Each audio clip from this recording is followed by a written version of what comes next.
जय श्री राम मेरे प्यारे साथियों, आप सभी का फिर से एक बार हमारे चैनल प्राचीन स्टडी में हार्दिक स्वागत है। दोस्तों, वाल्मीकि रामायण के पिछले लेख में आपने पढ़ा है कि मंथरा के कड़वे वचनों को सुनने के बाद भी कैकेयी ने उसके ऊपर क्रोध नहीं किया, बल्कि उसे समझाने लगी और राम को योग्य बताया। वो मंथरा से बोली, अगर श्री राम को राज्य मिल रहा है तो उसे भरत को मिला हुआ समझ, क्योंकि श्री रामचंद्र अपने भाइयों को भी अपने ही समान समझते हैं। कैकेयी की यह बात सुनकर मंथरा को बड़ा दुख हुआ। वह लंबी और गर्म सांस खींचकर कैकेयी से बोली, तुम मूर्खता वंश अनर्थ को ही अर्थ समझ रही हो। तुम्हें अपनी स्थिति का पता नहीं। जब श्री रामचंद्र राजा हो जाएंगे तब उनके बाद उनका जो पुत्र होगा उसी को राज्य मिलेगा।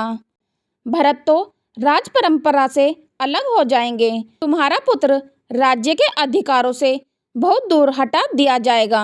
वह अनाथ की भांति समस्त सुखों से भी वंचित हो जाएगा। इसलिए मैं तुम्हारे ही हित की बात समझाने के लिए आई हूँ, परंतु तुम मेरा अभिप्राय तो समझती नहीं, उल्टे सोच का मुझे पारितोषिक देने चली। यदि श्री राम को निष्कंटक राज्य मिल गया तो वे भरत को अवश्य ही इस देश से बाहर निकाल देंगे अथवा उन्हें परलोक में भी पहुंचा सकते हैं। श्री राम लक्ष्मण का तो कंचित भी अनिष्ट नहीं करेंगे, परंतु भरत का अनिष्ट किए बिना वे रह ही नहीं सकते। इसमें संशय नहीं है। यदि भरत धर्मानुसार अपने पिता का राज्य प्राप्त कर लेंगे तो तुम्हारा और तुम्हारे पक्ष के अन्य सब लोगों का भी कल्याण होगा। सौतेला भाई होने के कारण जो श्री राम का सहज शत्रु है, वह सुख भोगने के योग्य तुम्हारा बालक भरत राज्य और धन से वंचित हो राज्य पाकर समृद्धिशाली बने हुए श्री राम के वंश में पढ़कर कैसे जीवित रहेगा। जैसे वन में सिंह हाथियों के युद्धपति पर आक्रमण करता है और वह भाग फिरता है, उसी प्रकार राजा राम भरत का तिरस्कार करेंगे। अतः उस तिरस्कार से तुम भरत की रक्षा करो। तुमने पहले पति का अत्यंत प्रेम प्राप्त होने के कारण घमंड में आकर जिनका अनादर किया था, वे भी तुम्हारी सौत श्री राम माता कौशल्य पुत्र की राज्य प्राप्ति से परम सौभाग्यशाली हो उठी हैं। अब वे तुमसे अपने बैर का बदला क्यों नहीं लेंगी।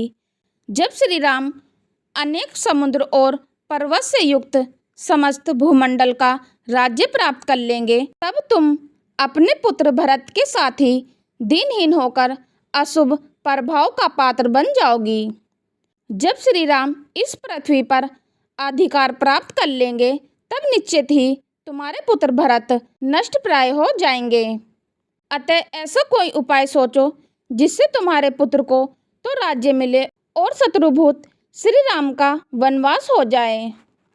दोस्तों, मंथरा का ऐसा कहने पर कैकेयी का मुख क्रोध से तमतमा उठा। उसने मंथरा से कहा, मैं श्री राम को शीघ्र ही यहाँ से वन में भेजूंगी और तुरंत ही युवराज के पद पर भरत का अभिषेक करवाऊंगी। इस समय यह सोचो कि किस उपाय से अपना अभिष्ट साधन करूं। भरत को राज्य प्राप्त हो जाए और श्री राम उसे किसी तरह भी ना पा सके, यह काम कैसे बने। देवी कैकेयी के ऐसा कहने पर पाप का मार्ग दिखाने वाली मंथरा बोली, क्या तुम्हें स्मरण नहीं या स्मरण होने पर भी मुझसे छुपा रही हो, जिसकी तुम मुझसे अनेक बार चर्चा करती रही हो। आपने उसी परियोजना को तुम मुझसे सुनना चाहती हो, इसका क्या कारण है। दोस्तों, आप सभी से उम्मीद करती हूँ कि मेरी कहानी आपको पसंद आई हो तो चैनल को सब्सक्राइब और वीडियो को लाइक कमेंट अवश्य कर दें। धन्यवाद दोस्तों।